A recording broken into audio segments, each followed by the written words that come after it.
Hello అందరికీ నమస్కారం. Welcome back to Madhurimalu. ఇంకా ఎవరైనా మన ఛానల్ని సబ్స్క్రైబ్ చేసుకొని ఉండకపోతే ప్లీజ్ ఇప్పుడే సబ్స్క్రైబ్ చేసుకోండి. ఇక లేట్ చేయకుండా మన స్టోరీలోకి వెళ్ళిపోదాం. రావణ్ ఎపిసోడ్ 27. తప్పకుండా మామ, మేము ఆల్రెడీ బట్టలు నగలు కొన్నా. నువ్వు మా మీద ప్రేమతో ఇచ్చావు కదా, ఖచ్చితంగా మా పెళ్ళికి ఇవే వేసుకుంటాము, మాటిస్తున్నాను అంటూ నవ్యాకి సైగ చేశాడు. నవ్య, రామ్ ఇద్దరూ రఘు గారి కాళ్ళ మీద పడ్డారు. నా మనసులో ఉన్న కోరిక నెరవేరాలి అని దీవించండి నాన్న అనుకుంది నవ్య మనసులో. మీ కూతురు బాగానే ఉంది అని ఇప్పటికైనా నమ్మకం కలిగిందా? రఘు గారి వంక చూస్తూ అడిగాడు Ravan. Thanks Ram, thank you so much. కానీ చివరి వరకు నవ్య చేతిని నువ్వు వదలొద్దు. అది ఎలాంటి సిచ్యువేషన్ అయినా సరే, అర్థమవుతుందా? వదిలేవాడిని అయితే తన చేయి పట్టుకొని ఇక్కడి దాకా తీసుకొచ్చేవాడిని కాదు. నేను తీసుకొచ్చాను అంటే చివరి వరకు తనని వదిలిపెట్టను అని అర్థం. ఆ విషయంలో మీకు భయం, కంగారు అవసరం లేదు. ఇక నేను బయలుదేరుతాను. మీరు అడగగానే నేను మిమ్మల్ని మీ కూతురు దగ్గరికి తీసుకొచ్చాను. అలాగే మీరు కూడా నాకు ఒక మాట ఇవ్వాలి. ఈ అడ్రస్ ఆ ఇంట్లో ఎవ్వరికీ చెప్పకూడదు. నా మాట మీద గౌరవం ఉంచుతారు అని కోరుకుంటున్నాను. తప్పకుండా రామ్, నా కంఠంలో ప్రాణం ఉండగా ఎవ్వరికీ నేను చెప్పను, మాటిస్తున్నాను. మొదటిసారి ఇంటికొచ్చారు, ఏమన్నా తినేసి వెళ్ళండి మావయ్య అంటూ నవ్య వైపు చూసి సైగ చేశాడు. నవ్య అక్కడి నుంచి కిచెన్లోకి వెళ్ళి ఒకవైపు స్నాక్స్, ఇంకొక వైపు కాఫీ రెండూ ప్రిపేర్ చేస్తూ ఉంది. మావయ్య, ఇంకొక 2 రోజుల్లో మా పెళ్ళి. మీకు అడ్రస్ చెప్తాను. ఆ టైంకి మీరు అక్కడికి రండి, సరేనా చెప్పాడు రామ్. తప్పకుండా. అయినా నా కూతురు పెళ్ళికి నేను రాకుండా ఉంటానా అడిగారు ఆయన. ఆయన మాటలకి చిన్నగా నవ్వి ఊరుకున్నాడు రామ్. ఇక రామ్కి నవ్యాకి చెప్పేసి అక్కడి నుంచి వెళ్ళిపోయారు రఘు గారు. ఎందుకో ఇప్పుడు మనసు హాయిగా తేలిగ్గా అనిపించింది. ఇంటికి వచ్చేసరికి శ్రీజ, సుమిత్ర గారు హాల్లో కూర్చొని మాట్లాడుకుంటూ ఉన్నారు. రఘు గారు సోఫాలో కూర్చొని, శ్రీజ కొంచెం కాఫీ తీసుకొనిరా చెప్పారు కూతురి వైపు చూస్తూ. డాడీ, నేను నెయిల్ పాలిష్ వేసుకుంటున్నాను కదా, ఒక 20 మినిట్స్ తర్వాత పెడతాను. అంటే అప్పటికి డ్రై అయిపోతుంది కదా, డ్రై అయ్యాక పెడతాను. శ్రీజ, డాడీకి కాఫీ ఇవ్వడం కంటే నెయిల్ పాలిష్ పెట్టుకోవడం నీకు ఎక్కువైపోయిందా అసహనంగా అడిగారు రఘు గారు. మా నాన్నకు కూడా నాకంటే ఆ నవ్య అంటేనే ఎక్కువ ఇష్టం. ఆ విషయం తెలిస్తే నేనెంత బాధపడతానో ఆలోచించారా పొగరుగా సమాధానమిచ్చింది. శ్రీజ, నువ్వు నా కూతురివే, అలాగే నవ్య కూడా నా కూతురే. మరి నా పెద్ద కూతుర్ని ప్రేమించడంలో తప్పులేదు కదా. అన్నయ్య, నవ్య అని నీ కూతురు అని చెప్పడం ఆపేసేయి. నాకు చిరాగ్గా ఉంది, చాలా అసహనంగా ఉంది. దాని తల్లి గురించి తెలిసిన తర్వాత కూడా నువ్వు దాన్ని నీ కూతురు అనగలుగుతున్నావంటే నిన్ను ఏమనుకోవాలో కూడా నాకు అర్థం కావటం లేదు. సుమిత్ర, పిల్లల దగ్గర ఎలా మాట్లాడాలో, ఏం మాట్లాడాలో నేర్చుకో. ఎందుకు లేనిపోనివన్నీ వాళ్ళకి మప్పడం? ఇంకొకసారి శ్రీజ ముందు నువ్వు ఇలా మాట్లాడినట్టు తెలిస్తే ఊరుకునేది లేదు. కోపంగా వచ్చాయి రఘు గారి మాటలు. అత్త మాట్లాడిన దాంట్లో తప్పేముంది డాడీ? ఇదేమన్నా నాకు తెలియని బాగోతమా? అప్పట్లో ఈవిడ గారి తల్లిగారు మిమ్మల్ని వల వేసి పట్టుకున్నారు. ఇప్పుడు ఈ నవ్య బావకి వల వేసి పట్టుకుంది, అంతే. అంతకు మించి ఇంకేం లేదు. శ్రీజ, గట్టిగా అరుస్తూ తన చెంపచెల్లుమనిపించారు రఘు గారు. ఆయన కొట్టిన ఫోర్స్కి నేల మీద పడింది శ్రీజ. రఘు గారు అంత గట్టిగా అరిచేసరికి లోపల ఉన్న మాలిని గారు, అలాగే ఆవిడ తల్లి ఇద్దరూ బయటికొచ్చారు. ఇంకొకసారి నీ నోట్లో నుంచి ఇలాంటి మాటలు వచ్చాయంటే నరికి పోగులు పెడతాను కోపంగా అరిచారు రఘు గారు.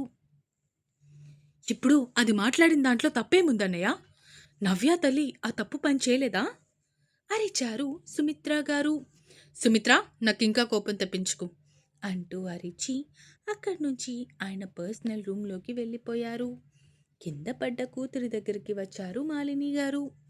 ఏమైంది డాడీ, ఎందుకు నిన్ను కొట్టారు? ఇంకేముంది, ఆ నవ్య వల్లే అన్నయ్య దీన్ని కొట్టాడు కోపంగా అన్నారు సుమిత్ర గారు. నవ్య ఏం చేసింది మధ్యలో? అయినా అసలు ఇక్కడ అది లేదు కదా అర్థం కానట్టే అడిగారు మాలిని గారు. జరిగింది మొత్తం చెప్పారు సుమిత్ర గారు. శ్రీజ, నువ్వేం చేస్తున్నావు? పెద్దవాళ్ళ గురించి అలాంటి మాటలు మాట్లాడొచ్చా? నువ్వు ఆవిడ తప్పు చేయడం చూసావా నీ కళ్ళతో? చూసే వరకు నువ్వొకళ్ళని నిందించడానికి లేదు. మీ అత్త మావయ్య చేస్తున్నారు అంటే అది వేరు. అసలు నువ్వెవరు ఆవిడ్ని అనడానికి? కూతురి వంక చూస్తూ అడిగారు. మమ్మీ, నువ్వు కూడా నన్నే అంటున్నావా? ఏడుస్తూ తల్లిని ప్రశ్నిస్తూ అక్కడి నుంచి లేచి వెళ్ళిపోయింది శ్రీజ. శ్రీజ వెనకే వెళ్ళారు బామ్మగారు. మాలిని, నువ్విలా చేస్తావని నేనస్సలు అనుకోలేదు. అన్నయ్య దాన్నే అని నువ్వు కూడా దాన్నే అంటే ఎలా? పాపం ఏమైపోవాలి ఆ పిల్ల? నువ్వు చేసిన పని నాకేం నచ్చలేదు అంటూ అక్కడి నుంచి శ్రీజ దగ్గరికి వెళ్ళిపోయారు సుమిత్ర గారు కూడా. ఇక్కడ తన పర్సనల్ రూమ్లోకి వచ్చిన రఘు గారు బాటిల్ తీసుకొని డైరెక్ట్గా తాగుతున్నారు. ఎంత తాగుతున్నా కూడా అస్సలు ప్రశాంతత అన్నది లేదు. అలా తాగుతూనే ఆ మత్తులోనే అక్కడి నుంచి ఆయన రూమ్లోకి వెళ్ళి పడుకున్నారు. కూతుర్ని తిట్టేసిన దానికి బాధగా అనిపించి కూతురి కోసం తనకిష్టమైన స్వీట్ కూడా చేసి కూతురి దగ్గరికి తీసుకుని వెళ్ళారు మాలిని గారు. నాకేం వద్దు, నువ్వు వెళ్ళిపో ఇక్కడి నుంచి, తల్లి వైపు కాకుండా ఎటో చూస్తూ చెప్పింది శ్రీజ. మమ్మీతో మాట్లాడవా? దీనంగా అడిగారు మాలిని గారు. నువ్వే కదా నన్ను తిట్టేశావు. నాకేం వద్దు. మీ ఆయన నన్నే అంటాడు, నువ్వు నన్నే అంటావు. నాకు ఒక్కొక్కసారి అర్థం కాదు, మీ ఇద్దరికి కన్న కూతురు నవ్యానా లేదంటే నేనా? తల్లి వంక చూస్తూ అడిగింది. ఆ మాటకి మౌనంగా ఉండిపోయారు మాలిని గారు.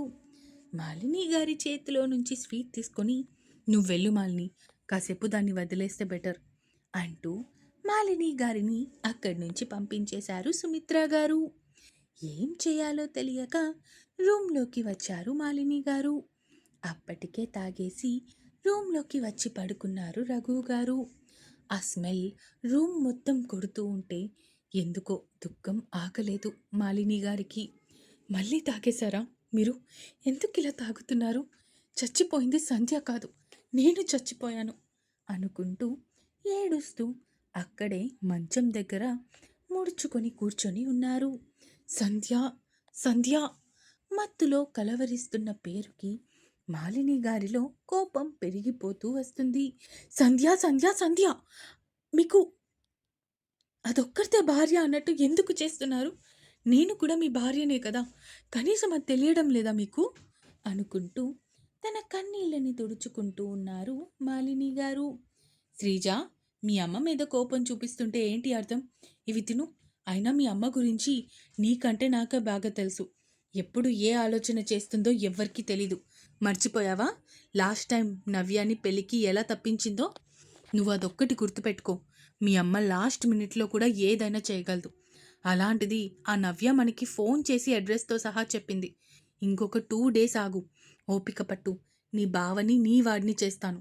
ఈ అత్త మాటల మీద నమ్మకం ఉంచు శ్రీజ, నమ్మకంగా చెప్పారు సుమిత్ర గారు. ఏమో అత్త, అన్నిసార్లు లక్ పనిచేస్తుంది అని నేను అనుకోను. మనం ఛాన్స్ తీసుకోకూడదు అన్నది నా ఉద్దేశం. బావ నాకు దక్కకపోతే నేను చచ్చిపోతాను చెప్పింది శ్రీజ. నువ్వు చచ్చిపోవడమేంటే? అవసరమైతే దాన్నే నేను చంపేస్తాను. అంతేకాని ఆ ముష్టి మొహం దానికోసం నువ్వు చచ్చిపోతాను అంటావేంటి? కోపంగా అన్నారు బామ్మగారు. అలా ఏం లేదులే బామ్మ, నీ వరకు అవసరం లేదు. ఏదైనా తేడా జరిగితే అమ్మ అత్తయ్య చూసుకుంటారు. నాకు వీళ్ళిద్దరి మీద నమ్మకం ఉంది నవ్వుతూ చెప్పింది శ్రీజ. అది చాలే అంటూ నవ్వారు సుమిత్ర గారు. రఘు గారు వెళ్ళిపోయాక ఆ డ్రెస్సెస్ తీసుకొని లోపలికి వెళ్ళింది నవ్య. నవ్య వెనకే వెళ్ళాడు రామ్ కూడా. బట్టలు పెట్టి రామ్ వైపు చూస్తూ, నాన్న నాతో ఇలా మాట్లాడతారు అని నేనెప్పుడు అనుకోలేదు బావా చెప్పింది నవ్య. మీ నాన్నకి చిన్నప్పటి నుంచి నీ మీద చాలా ప్రేమ ఉంది, కానీ ఇప్పటి వరకు బయట పెట్టలేదంతే రిలాక్స్డ్గా మంచం మీద వాలి చెప్పాడు. కానీ ఎందుకు? అమాయకంగా అడిగింది నవ్య. ఏమో, మీ నాన్నకి ఏ కారణాలున్నాయో నాకేం తెలుసు సైడ్ స్మైల్తో చెప్పాడు. బావా, అసలు నువ్వు ఇక్కడికి ఎవరిని రానివ్వను అని చెప్పావు కదా, మరి నాన్న అడిగితే తనని ఎందుకు తీసుకొచ్చావు? ఆ ఇంట్లో ఎవరైనా ప్యూర్ హార్ట్ పర్సన్ ఉన్నారు అంటే అది కేవలం మామ మాత్రమే. మావయ్య మనల్ని ఆశీర్వదిస్తే మనం నిండు నూరేళ్ళు హ్యాపీగా బతకొచ్చు. ఎవరు ఏం చేసినా అవి ఫలించవు. అయినా మనకు కూడా ఒక పెద్ద దిక్కు అంటూ ఉండాలి కదా! అతనే మనకి పెద్ద దిక్కు అన్నాడు రావణ్. ఆ మాటకి ఏం సమాధానం చెప్పలేదు నవ్య. ఇంతలో రావణ్ మొబైల్ రింగ్ అయింది. ఫోన్ పట్టుకొని బాల్కనీలోకి వెళ్ళిపోయాడు రామ్. హలో సార్, అది వాళ్ళు స్పృహలోకి వచ్చారు.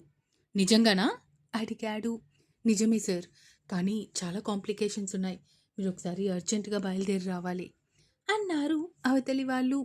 సరే, నేను ఇప్పుడే స్టార్ట్ అయ్యి వస్తున్నాను. మీరు మాత్రం వాళ్ళు ఎటూ పోకుండా జాగ్రత్తగా చూసుకోండి. వాళ్ళకేమైనా అయితే మాత్రం మీ కంఠంలో ప్రాణం ఆగిపోతుంది. దానికి తీయడానికి ఎక్కువసేపు ఆలోచించను. మీకు నా గురించి బాగా తెలుసు అని నేను అనుకుంటున్నాను. మళ్ళీ కొత్తగా నా గురించి చెప్పాల్సిన పని లేదు కాబట్టి నేను వచ్చే వరకు 2 కళ్ళు కాదు 100 కళ్ళేసుకొని జాగ్రత్తగా చూస్తూ ఉండండి అంటూ చెప్పేసి కాల్ కట్ చేసి అక్కడి నుంచి స్టార్ట్ అయ్యాడు రామ్. ఇంకా ఉంది. ఈ ఎపిసోడ్ ఎలా అనిపించిందో కామెంట్స్ రూపంలో తెలియజేస్తారు అని కోరుకుంటున్నాను. ఇంతకీ స్పృహలోకి వచ్చింది ఎవరు? ఏమైనా గెసెస్ ఉన్నాయా? చూద్దాం నెక్స్ట్ ఎపిసోడ్లో. ఉంటాను. Bye bye.